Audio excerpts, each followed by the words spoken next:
വീണ്ടും ഒരു പ്രധാനപ്പെട്ട വാർത്ത തന്നെയാണ്. പുനർജനി പദ്ധതിയിൽ മണപ്പാട് ഫൗണ്ടേഷനും സിഇഒയ്ക്കുമെതിരെ CBI അന്വേഷണത്തിന് വിജിലൻസിന്റെ ശുപാർശ.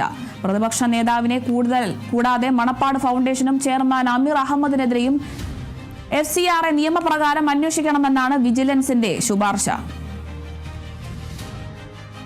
പുനർജനി പദ്ധതിയുമായി ബന്ധപ്പെട്ടാണ് ഇപ്പോൾ മണപ്പാട് ഫൗണ്ടേഷനും സിഇഒയ്ക്കുമെതിരെ CBI അന്വേഷണത്തിന് വിജിലൻസിന്റെ ശുപാർശ വന്നിരിക്കുന്നത്. കഴിഞ്ഞ ദിവസമാണ് ഈ ഒരു കേസിൽ പ്രതിപക്ഷ നേതാവ് VD സതീശന് അനുകൂലമായിട്ടുള്ളൊരു വിജിലൻസ് റിപ്പോർട്ടൊക്കെ പുറത്തു വന്നത്. സതീശനെ അഴിമതി നിരോധന വകുപ്പ് പ്രകാരം കേസ് നിലനിൽക്കില്ല എന്നൊരു വിജിലൻസിന്റെ റിപ്പോർട്ടൊക്കെ പുറത്തു വന്നിരുന്നു. ഇപ്പോൾ പ്രതിപക്ഷ നേതാവിനെ കൂടാതെ മണപ്പാട് ഫൗണ്ടേഷനും ചെയർമാൻ അമീർ അഹമ്മദിനെതിരെയും FCRA നിയമപ്രകാരം അന്വേഷിക്കണമെന്നൊക്കെയൊരു ശുപാർശയാണ് വിജിലൻസിന്റെ ഭാഗത്തു നിന്നും വരുന്നത്.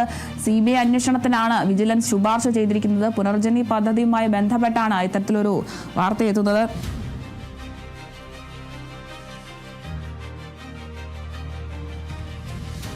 പുനർജനി പദ്ധതിയുമായി ബന്ധപ്പെട്ട് മണപ്പാട് ഫൗണ്ടേഷനും സിഇഒയ്ക്കുമെതിരെ CBI അന്വേഷണത്തിന് ആണ് വിജിലൻസ് ഇപ്പോൾ ശുപാർശ ചെയ്തിരിക്കുന്നത്. പ്രതിപക്ഷ നേതാവ് VD സതീശന് അനുകൂലമായ ഒരു റിപ്പോർട്ടൊക്കെ വിജിലൻസ് പുറത്തുവിട്ടിരുന്നു.